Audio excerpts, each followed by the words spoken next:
Georgia, Greene, Tolliver, and Wilkes.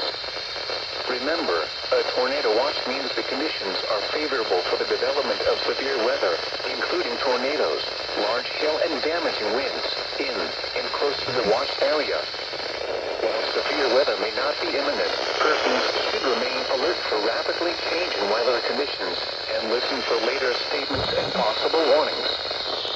Stay tuned to NOAA weather radio, commercial radio and television outlets, or internet sources for the latest severe weather information.